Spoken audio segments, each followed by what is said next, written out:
ॐ श्री महाप्रज्ञ गुरवे नमः।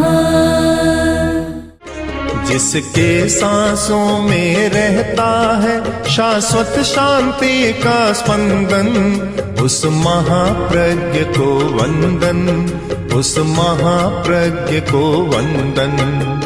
सत्य अहिंसा अनेकांत को अर्पित जिसका तन मन, उस महाप्रज्ञ को वंदन, उस महाप्रज्ञ को वंदन। जिसके सांसों में रहता है शाश्वत शांति का स्पंदन, उस महाप्रज्ञ को वंदन, उस महाप्रज्ञ को वंदन।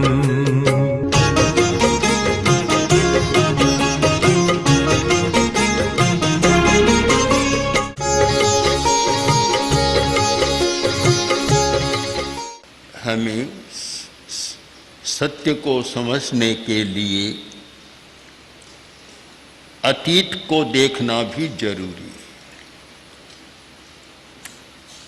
जो व्यक्ति अतीत के दर्पण में वर्तमान को नहीं देखता अथवा वर्तमान के दर्पण में अतीत को नहीं देखता, वह अधूरे सत्य को पकड़कर आग्रही बन जाता है।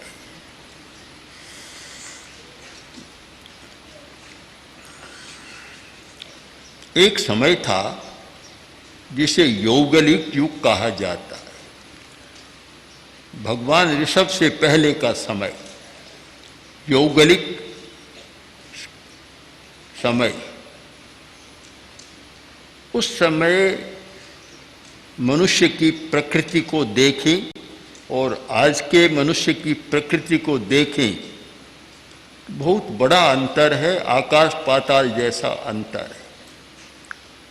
मनुष्य तो वही है, आज भी वही मनुष्य है, पहले भी वही मनुष्य था, पर जीवन व्यवहार का सारा अंतर है।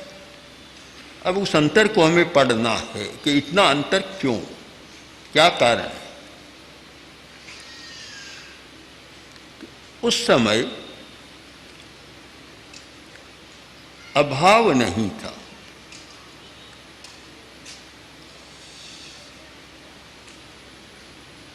जितने मनुष्य थे सबको खाने को मिल जाता था, इसलिए न अभाव था और न संग्रह था। संग्रह भी आदमी क्यों करता है? जब अभाव की समस्या रहती है, संदेह रहता है, तो संग्रह करता है। बहुत लोग इसलिए संग्रह करते हैं कि बुढ़ापे में क्या होगा, बुढ़ापे की सुरक्षा के लिए संग्रह करते हैं, या बीमारी की अवस्था में क्या होगा, तो बीमारी की सुरक्षा के लिए संग्रह करते हैं। और कल कोई समस्या आएगी तो क्या होगा, संग्रह करते हैं। संग्रह अहेतुक नहीं है, मनुष्य की या प्राणी मात्र की एक मनोवृत्ति है संग्रह करना, पर संग्रह करने के पीछे हेतु है, उसे हमें पकड़ना चाहिए। और वह हेतु है संदेह, यानी परिस्थिति का संदेह, कब क्या हो जाए आदमी शंकित रहता है। और जब यह निश्चित हो कि सदा एक सी स्थिति रहने वाली है, कोई फर्क नहीं पड़ने वाला है, तो फिर संग्रह की जरूरत नहीं और न ममत्व की जरूरत, अधिकार जमाने की जरूरत कि यह मेरा है, यह भावना ही पैदा नहीं होती। जहाँ जाता है वहाँ मिल जाता है, आवश्यकता पूरी हो जाती है, फिर कोई अपेक्षा नहीं रहती।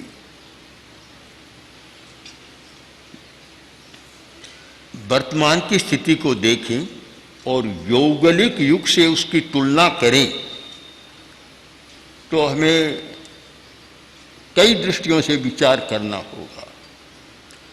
यह स्वीकार करना चाहिए कि वर्तमान का समाज बहुत विकास वाला समाज, विकास बहुत हो गया। यौगलिकों के पास कोई मकान नहीं था, आज कितने बड़े बड़े भवन बन गए। वे तो जंगल में पेड़ों के नीचे ही रहते थे, उनके लिए कोई कारखाना भी नहीं था। फास्ट फूड की तो बात ही क्या है, चूल्हा भी नहीं जलता था, कोई रसोई भी नहीं थी, रसोई भी नहीं बनी थी, कुछ भी नहीं हुआ था। आज इतने कपड़े बन गए, इतने हॉस्पिटल बन गए, इतने विद्यालय बन गए, सारा विकास हो गया। उन्हें हॉस्पिटल की जरूरत ही नहीं थी, कभी बीमार होते ही नहीं थे, बीमारी का कोई अर्थ ही नहीं था। आश्चर्य होगा, क्या ऐसा आज भी कोई देश मिल सकता है जहाँ कोई आदमी रोगी न हो? शायद इस दुनिया में तो नहीं मिलेगा। जिनको मानते हैं बहुत विकसित देश है, वहाँ तो बहुत रोग है, और मानसिक रोग ज़्यादा है, पागलपन और ज़्यादा बढ़ रहा है। जहाँ कोई एक भी हॉस्पिटल न हो और जहाँ एक भी कोई अपराध यानी जेल न हो, अपराधी न हो, जेल न हो, और जहाँ कोई भी तंत्र न हो, न पुलिस हो, न राजतंत्र हो, कुछ भी न हो, पूरा स्वतंत्र आदमी। जब पूरी स्वतंत्रता होती है तो फिर बीमारी की बात नहीं होती। बीमारी का एक कारण परतंत्रता भी बनता है। परतंत्रता में समस्या होती है, एक व्यक्ति कुछ चाहता है और उस पर अनुशासन करने वाला कुछ चाहता है, वहाँ मानसिक टकराहट होती है और उस मानसिक टकराहट में से तनाव पैदा होता है और तनाव बीमारियां पैदा करता है। तो कुछ भी नहीं था, फिर अभाव नहीं था, भूखे नहीं रहते, भूख कम लगती थी, खाने की जरूरत भी कम होती थी। भूख कम होती इसका मतलब पाचन खराब नहीं था। उस समय का भोजन इतना पोषक था कि एक दिन खाने के बाद दूसरे दिन खाने की मन में नहीं आती, कभी कभी तीसरे दिन भी खाने की मन में नहीं आती। 3 दिनों के बाद कुछ खा लेते, खाना भी कितना, बस एक चने की दाल जितना खा लेते, इतने में तो काम समाप्त है। बस कोई आवश्यकता नहीं होती। मन में तो सुनने वालों की आता है, अगर आज ऐसा हो जाए, एक चने की दाल जितना खाएं, 3 दिन खाना न पड़े, कितना अच्छा लगता है। फिर ये झंझट नहीं, भाइयों के लिए तो कोई झंझट नहीं, चूल्हा फूंका तो है नहीं आजकल, पर ये सिगड़ी जलाने का और कोई भी झंझट नहीं, एकदम आराम से रहे और अपना काम करें। कुछ भी नहीं था। कितना एक स्वस्थ और सुंदर जीवन का चित्र है, पर ये क्यों, इसका कारण विचार करें और आज के युग से उस युग की तुलना एक पहलू को लेकर करें तो उस समय एक भी आदमी भूखा नहीं रहता, सबको मिल जाता। और आज इतना विकास होने पर भी भूखों की संख्या बहुत ज़्यादा है, बहुत ज़्यादा है संख्या। हिंदुस्तान की आबादी 1 अरब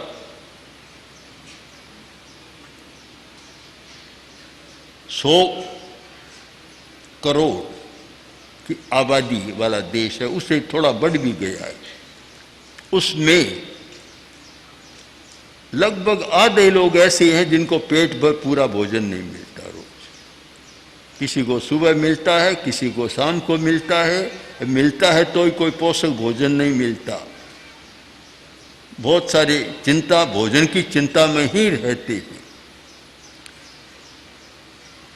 अब विचार करें कि उस समय कोई अपराध नहीं था, चोरी नहीं थी, डकैती नहीं थी, कुछ भी नहीं था, छीना झपटी नहीं थी, कोई आदमी किसी की हत्या नहीं करता था, कोई किसी को सताता नहीं था, कोई किसी पर हावी नहीं होता था। ये सारा क्यों था? सब मस्त थे, और मस्त इसलिए थे कि किसी को पेट की चिंता नहीं थी, भूख की चिंता नहीं थी। तो हम इस निष्कर्ष पर पहुंच सकते हैं कि समस्या की जड़ है भूख और प्यास।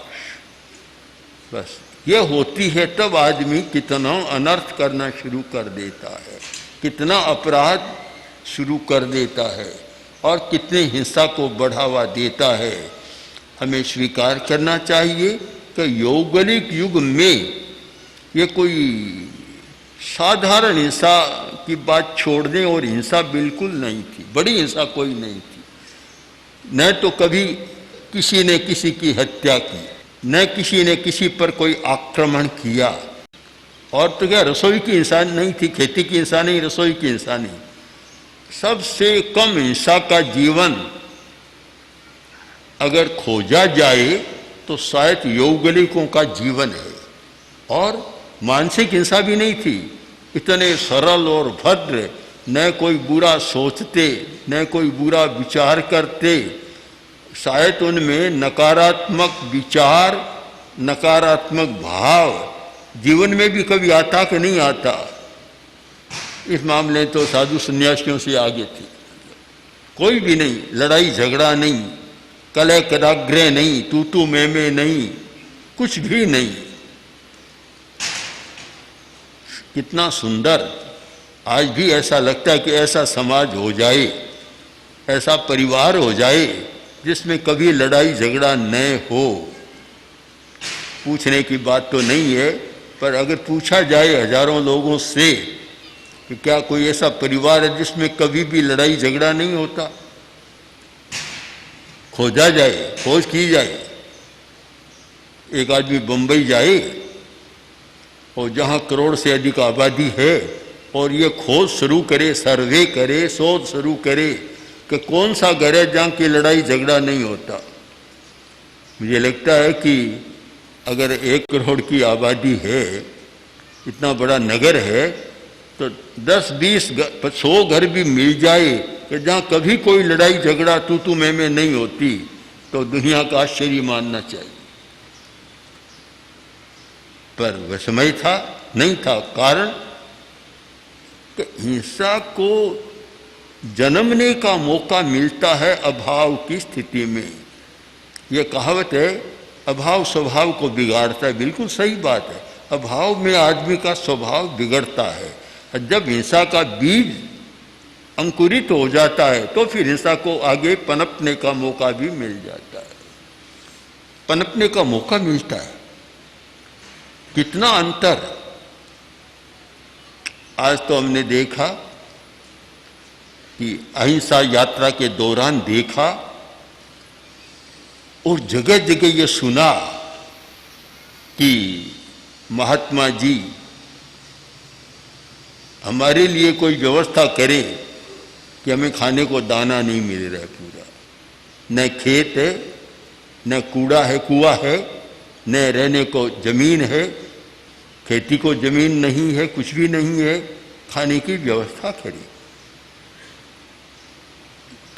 शायद करोड़ों करोड़ों लोगों की यह समस्या है। अब हम दोनों स्थितियों पर विचार करें। एक ओर तो इतना अभाव है, दूसरी ओर ऐसे लोग हैं मुंबई में जो जवेरियों का एक प्रदर्शन हुआ था। मैं तो प्रदर्शनी मानता हूँ जवाहरात का। तो उसमें एक ऐसी कपड़े हैं जिनकी कीमत लाख से लेकर करोड़ तक चली जाती। एक और तो आदमी को पहनने के लिए इतना ऐसा कपड़ा मिलता है जो कीमत आकाश को छू ले। एक और खाने को रोटी और दाना भी न मिले तो क्या आप कल्पना कर सकते हैं कि हिंसा का विकास नहीं होगा, हिंसा नहीं बढ़ेगी। अभाव है वहाँ हिंसा की नियमा मान लो। हमारे जैन लोग ठोकड़ों में कहते हैं नियमा भजना, नियमा भजना, नियमा भजना। कहने जो निश्चित होने वाला है वह नियमा है, और विकल्प है हो भी सकता है नहीं भी हो सकता, वह भजना है। तो मैं तो मानता हूँ जहाँ अभाव है वहाँ हिंसा बढ़ने की नियमा है। और यह यौगिक युग से प्रत्यक्ष है कि वहाँ ऐसी स्थिति थी तो कोई हिंसा का प्रसंग भी नहीं आता था। आज भी हम ये अनुभव कर सकते हैं, प्रयोग भी कर सकते हैं कि कोई ऐसा गांव हो जहां कोई आदमी ऐसा न हो कि जो भूख के कारण अपराध में जाए, तो शायद हिंसा बहुत कम हो सकती है। कुछ तो होगी क्योंकि आदत पड़ी हुई है, हो सकता है, किंतु फिर भी बहुत कमी उसमें लाई जा सकती है।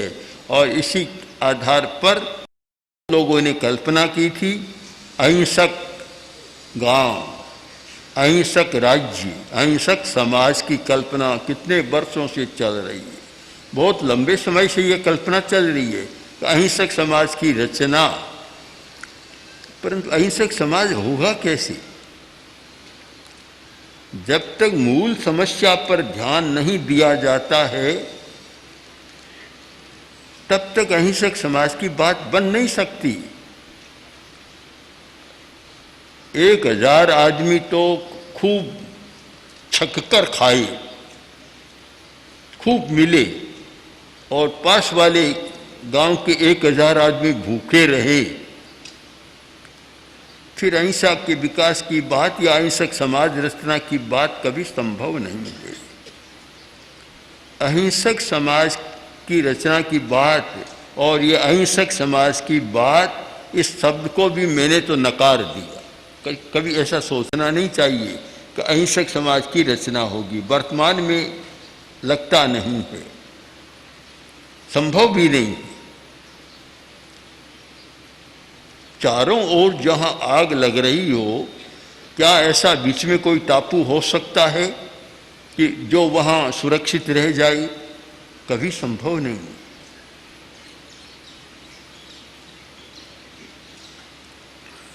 फिर एक स्थिति पर और आई जो हमारे इस सिद्धांत को पुष्ट करने वाली बात है कि वही यौगलिक युग, जब तक कल्प वृक्षों के द्वारा उनकी जीवन की आवश्यकताएं पूरी होती थी, तब तक तो यह स्थिति थी।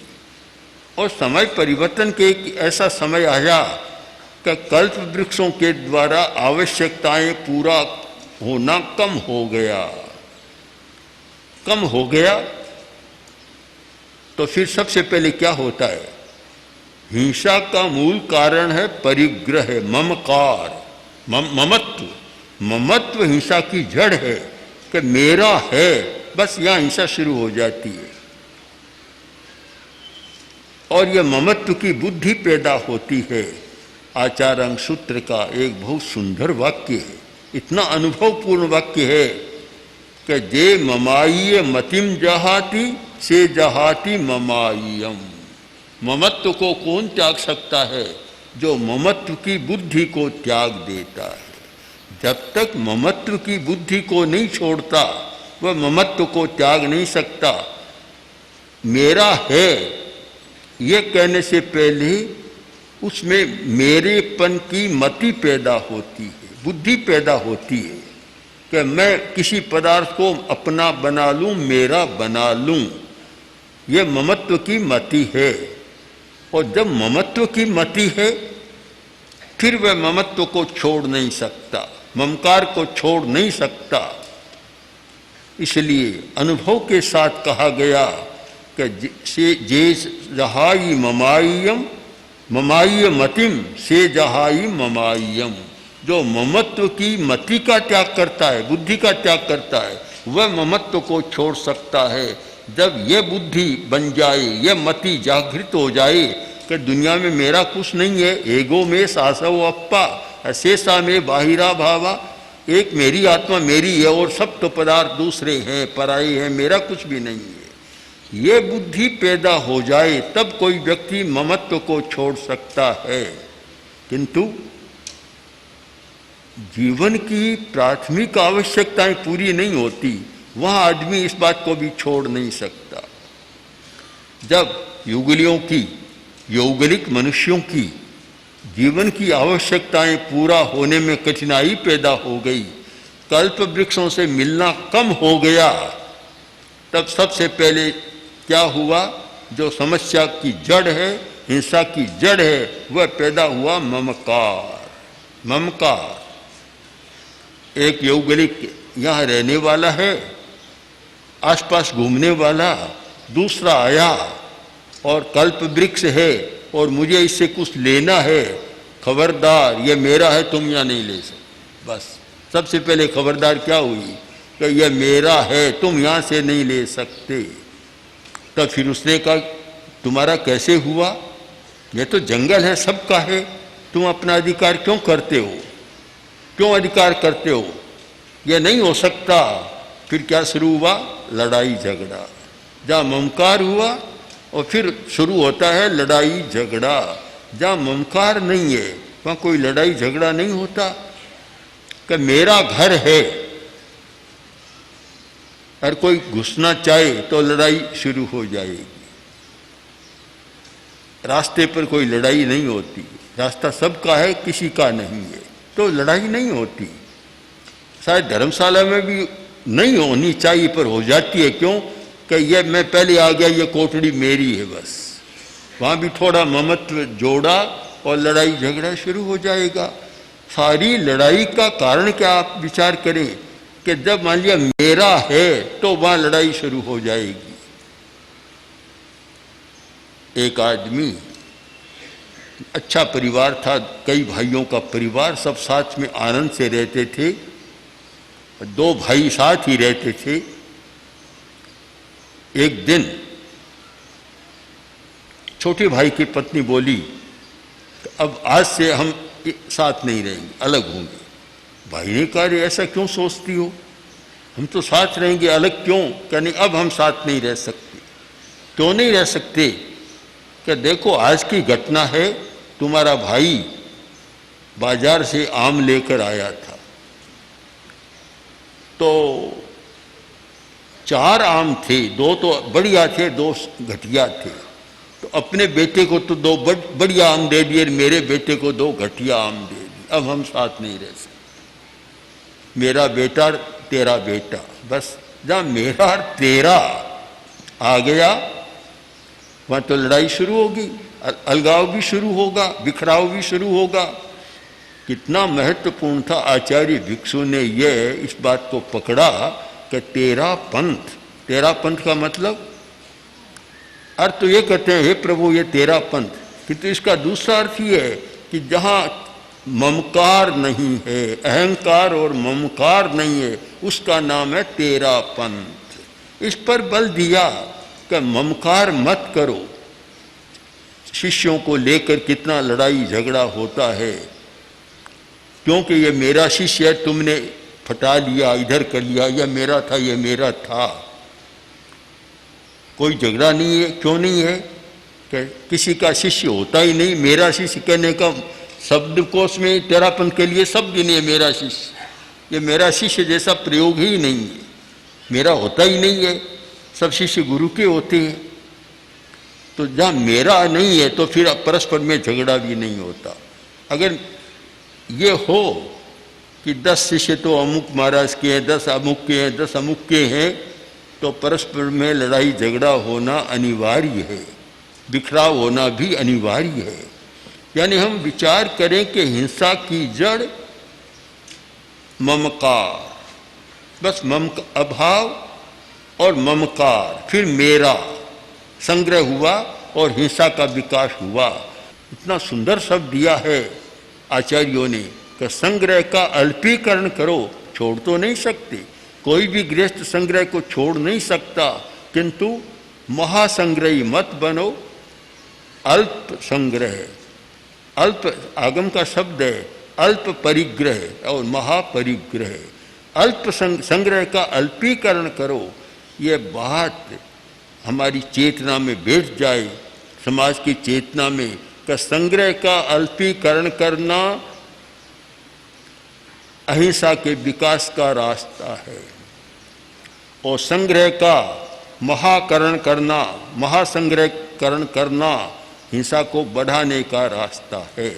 तो शायद हिंसा और अहिंसा को समझने का, हिंसा को कम करने का और अहिंसा के विकास करने का एक रास्ता, एक कुंजी हमारे हाथ लग सकती है। ओम ओम श्री महाप्रज्ञ गुरवे नमः। ओम श्री महाप्रज्ञ गुरवे नमः। ओम श्री महाप्रज्ञ गुरवे नमः। ओम श्री महाप्रज्ञ गुरवे